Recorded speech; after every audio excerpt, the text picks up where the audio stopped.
Retro. Yeah. Electro.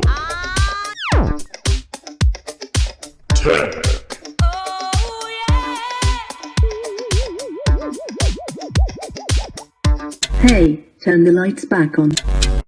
Wow. Retro electro tech. When real audio ruled the world. Well, hello there once again, ladies and gentlemen. This is Retro Ernest of Retro Electro Tech. And I'm jumping back into this Pioneer SX1010 that I performed a preliminary evaluation on several months ago. Unfortunately, I had to shelve it for a while due to my extremely heavy workload. I had several pieces of gear ahead of it. And anyways, I'm back on it. And also too, not to confuse this SX1010 with the other SX1010 that I worked on a little bit before this one. So anyways, I'm back on this one, and just as a reminder real quick, in the preliminary evaluation video, I brought out that the primary complaint was a channel issue. I'm not sure what the customer was experiencing, but I do know what I was experiencing when I piped a signal in and was monitoring both channels on the oscilloscope. Now, also too, I brought out that initially when I first powered it up and started evaluating the channels, that there was a lot of noise in the controls, and I started working the controls, meaning exercising the controls, rotating the shafts around on the pots, playing around with the switches, clickety click, all that stuff. And that got rid of a lot of the ugliness as far as noise and static and all that crap. But I still had some diminishment that would bounce around between both channels, meaning I was losing amplitude, and then it would kind of pop back in and pop back out and all that. So there's definitely some instability. I don't know if that's caused by the controls in part or in full. That's what I want to get to, and that's why I have these controls here. You can see I'm getting ready to go into them. I have these boards here kind of pinned back, peeled back. They're kind of pinned back with some rubber bands and all that. And this one too, because I want to start by working on these push button switches here. There's a lot of them, as you can see, a lot of switches.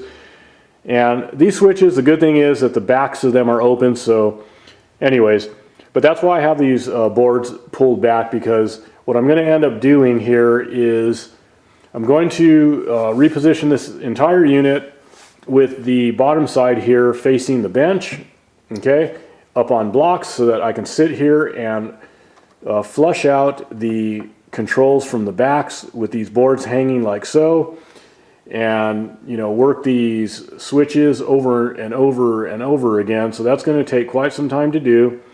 And then after I'm satisfied that I've really flushed these out and worked them over and over again, with the hope that the internal contacts are cleaned up enough so that if there was any problems associated with any of the switches, I will hopefully have them remedied. And same thing with these boards. Once I get all these boards back in, then I'll start on these, and so I'm just working one layer of controls at a time, in other words, and we'll see where that takes us, okay? And as I often say, I like to remove problematic controls from the equation, so that hopefully that will either eliminate the problem or at least get me to the point where I could focus on the rest of the signal path and try to hunt down a failing component, or components, plural. But if I have to worry about whether or not the switches and pots are causing the problem, then it's just more to have to deal with. So with all of this old gear, the controls need to be serviced to some extent or another. These are going to need a deep level of service as far as flushing them out is concerned. So in other words, I'm not going to go in and just spray a control, just a little squirt of contact cleaner once or twice, and play with the knob or the switch a couple times and call it good. I'm talking about a really thorough multi-flush cleaning, not being stingy with the contact cleaner, and really flooding the controls, and working the shafts of pots over and over and over again. Same with the switches. And I always explain this stuff. Why do I always explain it? the same thing. Some of you that watch my videos might say, man, Ernest, you repeat the same stuff over and over again. Well, you know, that's because we have to perform the same type of servicing over and over and over again with all of this gear, pretty much. And also too, as I often say, those of you that tune in regularly, which I appreciate, you know, you guys may see this stuff all the time, but new people that are just kind of, you know, jumping into a video of mine for the first time may not have heard me talk about this before. So there you go. So I'm going to start, like I said, with getting these controls situated, as I explained. And then once I get all these controls serviced nicely and re-lubricated where needed, as needed, then I will start monitoring things once again to see how much that improved the problem, you know, if it does, and then move on to the rest of the work I'm going to do. I'm still going to go in here and refurbish the power supply and the amplifier boards, but I want to, again, remove from the equation, if possible, any problematic controls that are causing a problem. Also too, with the multi-flush cleaning, you know, I do a thorough job doing that, but that also helps me to hone in on pots or switches that haven't responded favorably to that type of cleaning, and I can kind of narrow in on what controls I'm either going to need to go in deeper on or source and replace. Okay, so there you go. So anyways, let me get this unit repositioned, and I'll start with the switches and go from there. All right, y'all, so as you can see, I have the unit up on blocks pretty high above the bench. I like to have padded blocks around the shop. There's other ways to go about it. There's other things that could be used and built and all that. But the blocks are pretty versatile in that I could stack them up, and like a kid, I guess I still like to play with wood blocks, but they're pretty adjustable, like I said, to some extent anyways. You stack them up and angle them and all that stuff. So in this case, as I explained, with the bottom of the unit facing the bench, and the boards kind of slope down and hanging, it allows me to get into the backs, flush them out. You can see I have rags there for drainage, because I really prefer not to spray a bunch of crap all over the boards and up in there and whatnot. So that said, also too, I'm going to be sitting down low on a stool that's adjustable, so I have it dropped all the way down. That way I could sit down low and kind of look up into the bottom side, and I could also, the height of my bench and the stool, I can rest my elbows on the bench and just kind of sit there comfortable while I, you know, do all the clickety click of the switches over and over and over and over again. So that helps me out. Now you may prefer to work different. I'm not dictating how one of you aspiring techs or old-time techs should work. This is what works for me. As far as I'm concerned, some of you may prefer to hang upside down like bats, whatever works. But I try to work as efficient as possible, especially if I'm going to be here for a while. Now, if I was only going to spray out a couple switches, couple of pots, yeah, I wouldn't go to this extent of stacking up blocks and all that, because that's not real easy to do when you're trying to, well, especially with me, I'm by myself, so it's not like I can lift it up and tell somebody, hey, slip these blocks underneath. So it's kind of a juggling act, so you have to have enough upper body strength to be able to do this. And being that I'm a perfect specimen of a man, I do have that kind of body strength. So anyways, so there you go. So I'm going to zoom in a little bit closer and show you how I'm going to be gaining access and all that stuff. It might prove helpful to you, so I'm just kind of sharing a tip. So there you go. Okay, so it might be kind of a funny angle, but trust me, it's really easy access. It's not like a tight crack in here. You can see I can slip my fingers in there, and I have access to, you know, you can see I have access to the backs of all of those switches there. Very easy. Again, you may not be able to tell that, but you see how I'm kind of pushing that up, and you can see I could also just reach under here too with the applicator, and I can still hit the backs of all the switches. But while if I want to stand up at the bench as opposed to sitting down, whatever, while I'm spraying them anyways, I can stand up and I could just get my hooked applicator right into the backs of all of these switches. Very easy, spray them out, and then sit back down in my chair and just work all these switches over and over again until my heart's content. Either way, like I said, either I could reach under with the applicator and do it, or just right through here. But that's why I wanted to position this unit like so.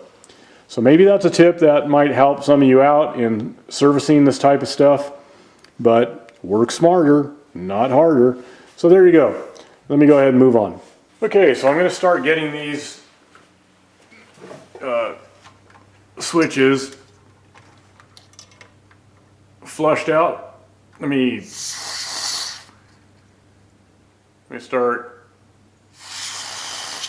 the process here. So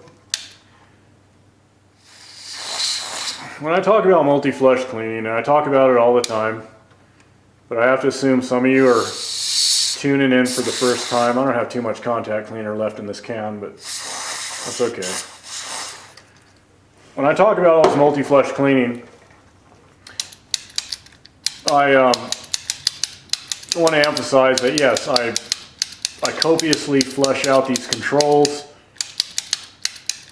and vigorously work these push button switches and rotate pot shafts and all that.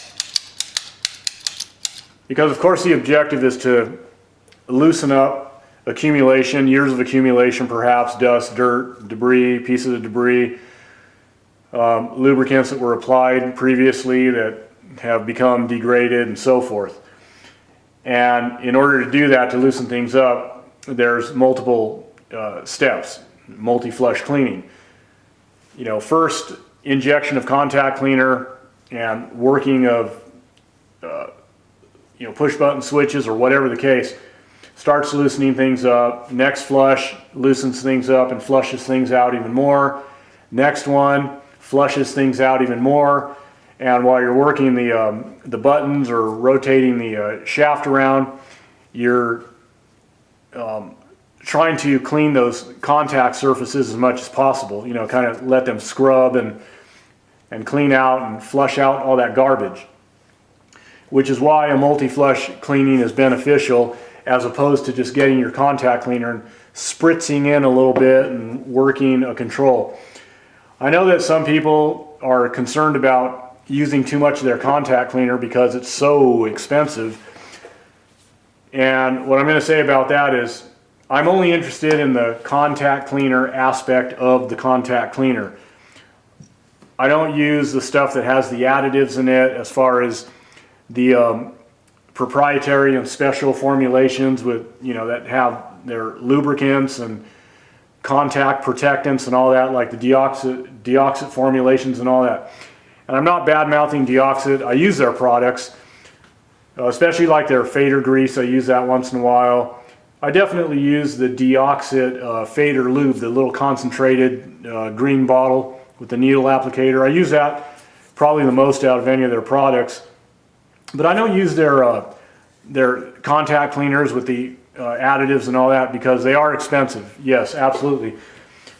I don't even know what they cost nowadays, because it's been such a long time since I've even looked at those, especially for the type of servicing I do and the volume of servicing that I do. And multi-flush cleaning, yeah, copious amounts of contact cleaner. I'm only interested in the cleaner, once again, cleaner, because I want to flush all that out. And then in the very end, I will put whatever additive I need, as needed, where needed. Some controls, not so much. Other controls that benefit more from a little dab of lubricant here or whatever, absolutely. Or on metal contacts, like the Deoxit red, stuff like that, and other such protectants that are good for metal on metal contacts or whatever the case. Now, that's all well and good, no problem there. But yeah, it doesn't make no sense to, a 20-odd something dollar or 30-something dollar can of specially formulated, contact cleaner with all these additives, lubricants and all that, when all I'm going to do is copiously flush out of control, and I'm going to be flushing out all those expensive additives anyways, and it's not necessary. So, especially when all I want to do is clean them out first with just cleaner, and then go in after everything is done, and there you go. So again, the objective is to loosen things up, flush things out, loosen things up, flush things out, and hopefully achieve as much cleanliness of the contacts and internal surfaces as possible. As far as a flush type of cleaning goes, now ultimately the best way, as I've mentioned before, and as a lot of you know, is to open up the control if it's even practical to do that. Some controls, it's just not practical. They're tough to get into. You run the potential of damaging the control. Some controls are easy to get into. That's all great, but when you start getting into controls, desoldering them off the board, opening them up, and all that, if you were to do that to a bunch of controls, that's going to get really expensive for the customer. Which some customers don't mind it. They're willing to drop the money on that. But that's not always necessary. It depends on the condition of the control, of course.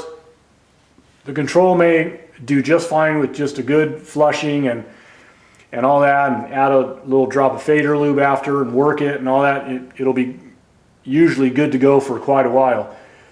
The problem is if you get too worried about using contact cleaner because it's all expensive and you put a little chintzy little spritz in there and just work it a few times, a lot of times that'll do the job, but the problem will come back shortly thereafter.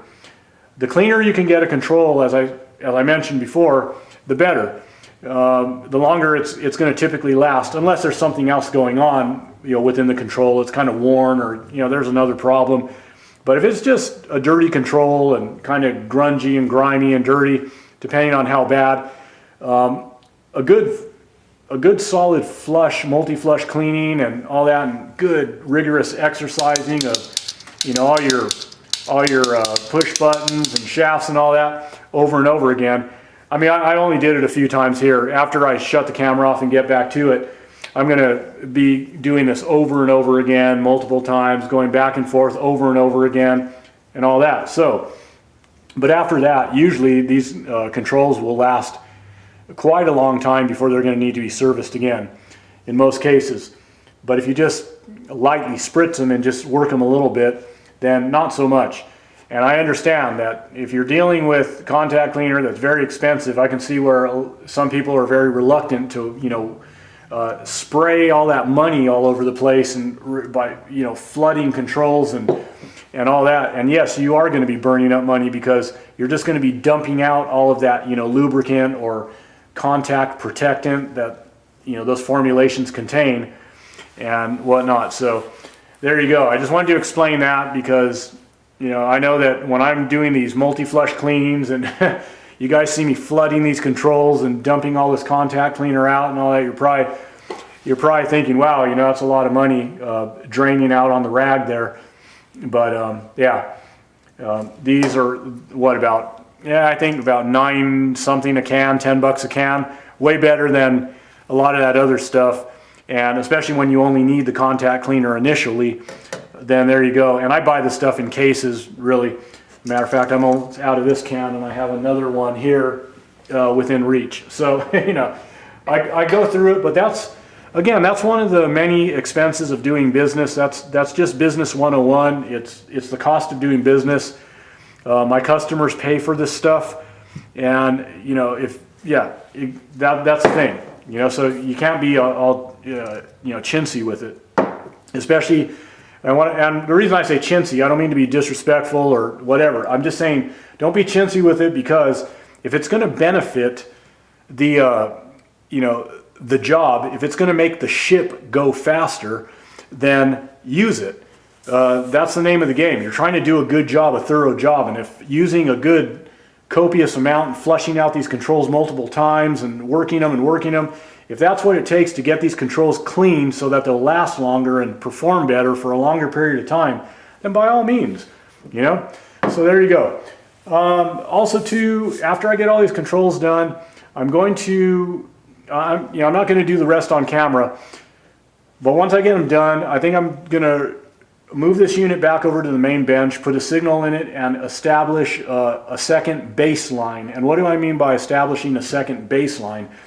Well, the preliminary evaluation was the first baseline, in that I was evaluating the customer complaint, verifying that, seeing what was going on the first time around, and now that I suspect what's going on, that there may be some control involvement here with dirty controls and all that, I want to see what's going on after I service all these controls in depth. I want to see if the condition has changed a bit, if things are looking better, or whatever the case. So that's what I mean by establishing a second baseline. So there you go. So I'm going to do that, and then ultimately end up moving on to refurbishing the power supply and the amplifier boards. So I just wanted to throw that information out about the contact cleaner, and don't get too hung up on, you know, needing all of the additives and the added lubricants and the added contact protectants. That comes after I flush. Initially, just the contact cleaner itself. So there you go.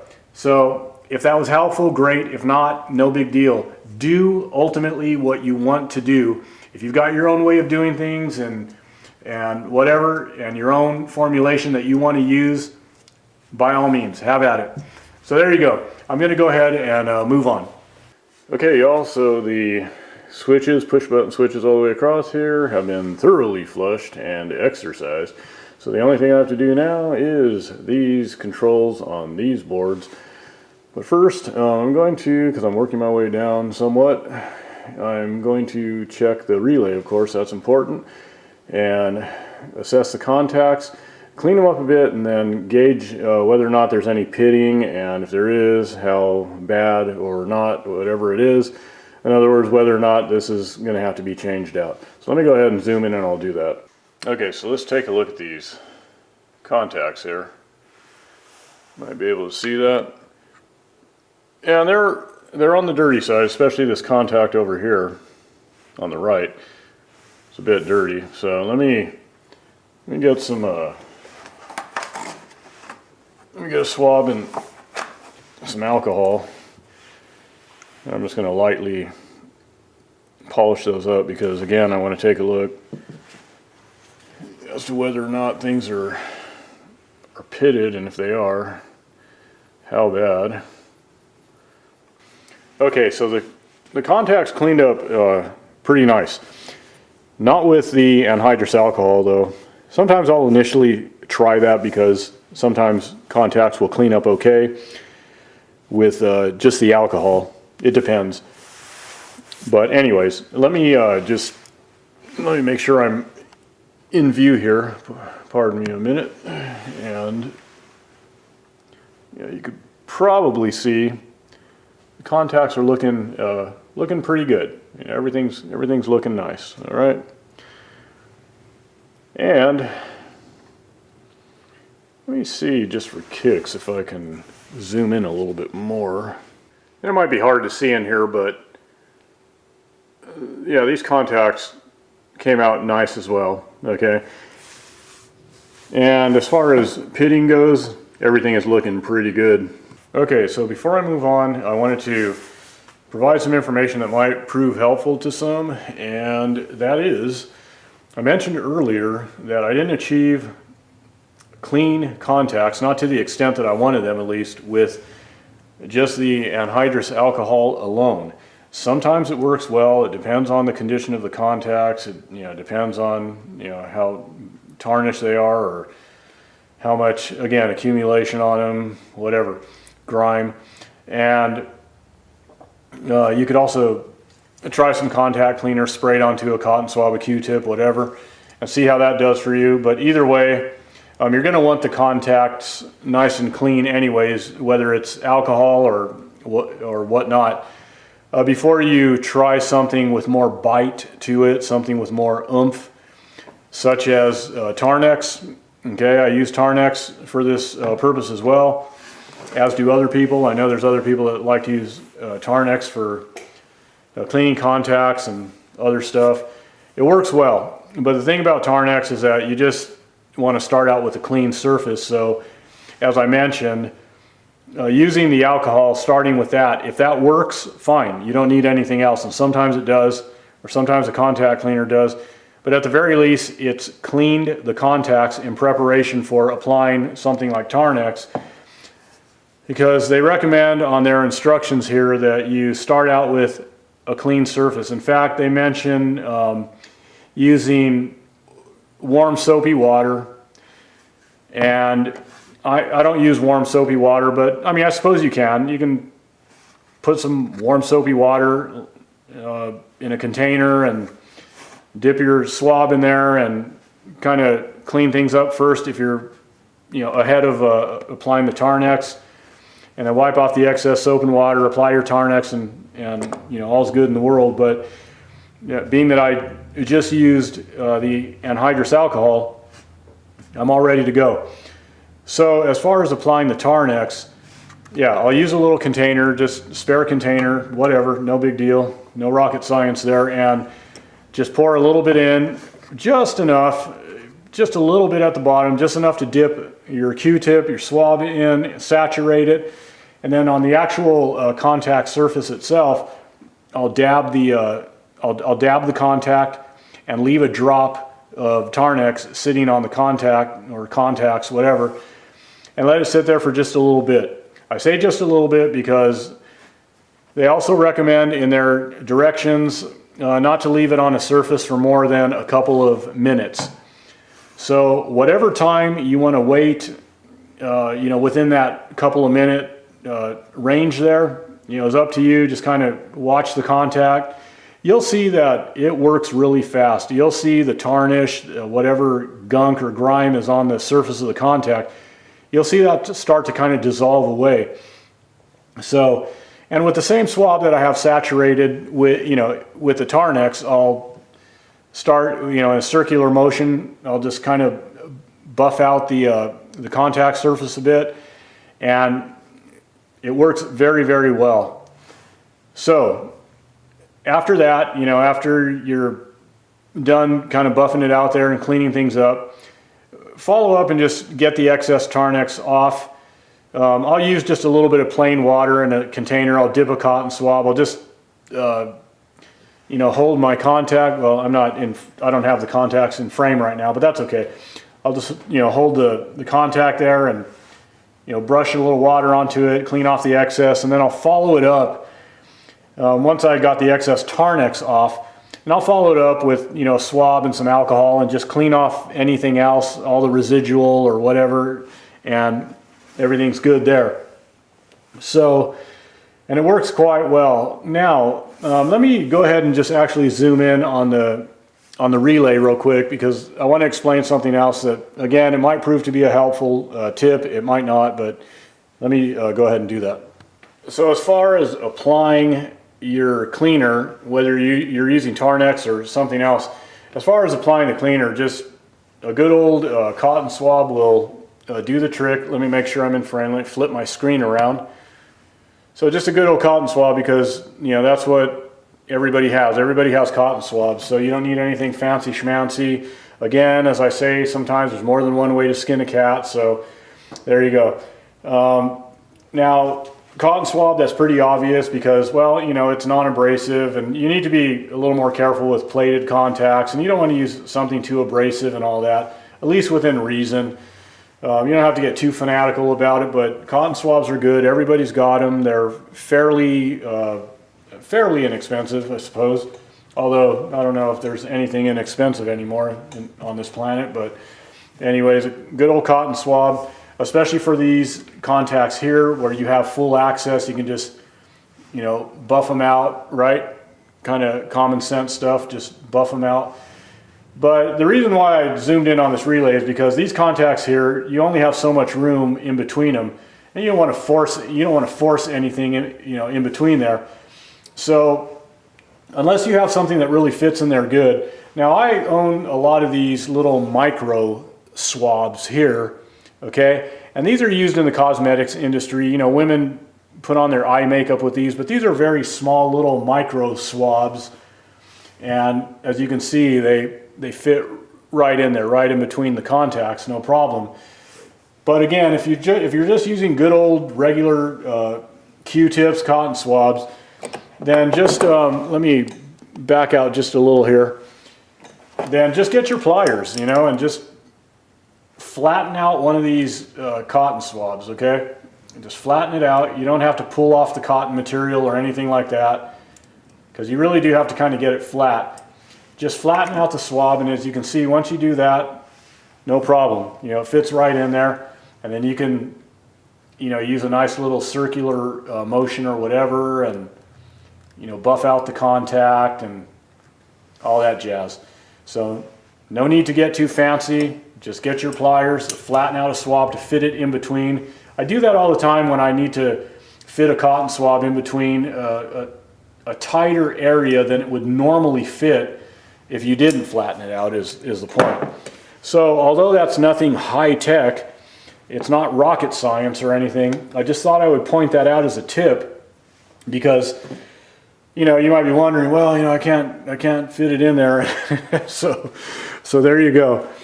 Just a simple little tip for your Q-tip, and that's that. So anyways, let me get on with things and do what I have to do, and I will be right back. Okay, so I have the SX1010 back on the bench. All of the controls have been thoroughly, and I mean thoroughly, serviced as far as a flush cleaning goes. And also too, I didn't show it on camera, but while I had the boards out, I examined the back of the boards to the best of my ability with the time I have to work on this, and really went through with a magnified light and checked connections, solder joints, and what have you. So now I'm going to go ahead and zoom into the scope. So as we can see here, we have symmetry on both channels. Whereas during the preliminary evaluation, and I will put up some footage here from that video, you can see we had some channel asymmetry going on. Of course, I wasn't able to capture everything because I wasn't rolling footage throughout the whole process. But as I mentioned before, there was some more bounciness. There was that asymmetry that was kind of shifting between both channels, more so on one than the other. But now, as you can see, everything is stable, and it's been stable now for probably about 5 hours. Probably about 3 hours the other day when I wrapped up all the controls and the relay and so forth, and it's been about a couple hours so far this morning, and everything's looking good.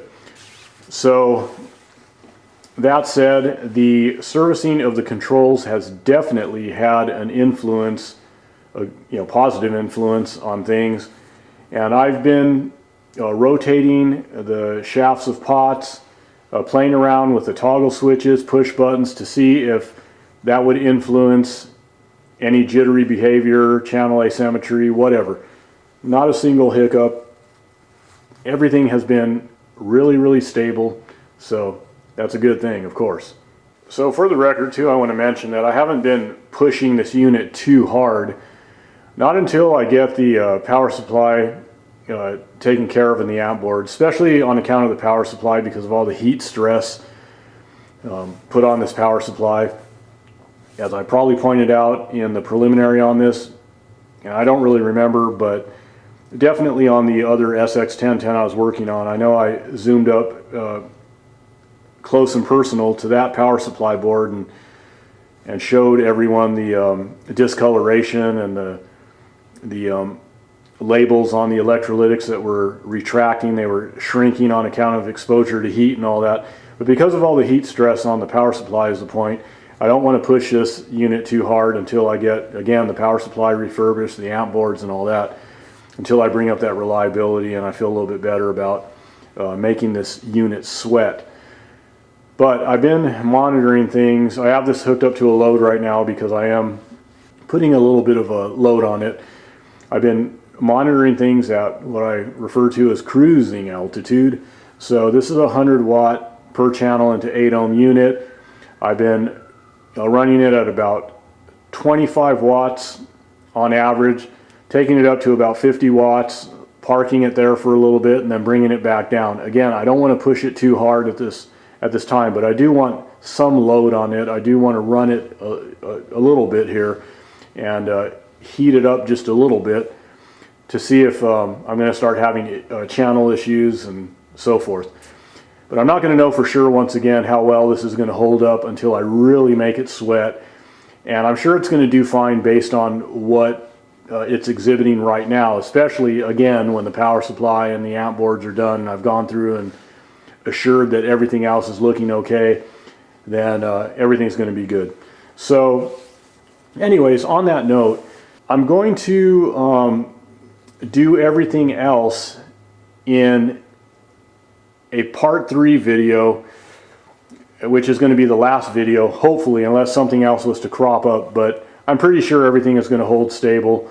So there will probably only be one other video, and in that video I'm going to go into working on the power supply and the amp boards, and then conclude with an audio test on camera, hopefully, and go from there. So I'm just going to end this one here in order to keep things a little bit more manageable, keep things a little bit shorter. So guys, as I always say, peace, love, music, and the vintage audio that brings it to your ears. Till next time, next video, y'all take care. This has been a Spinning Head production.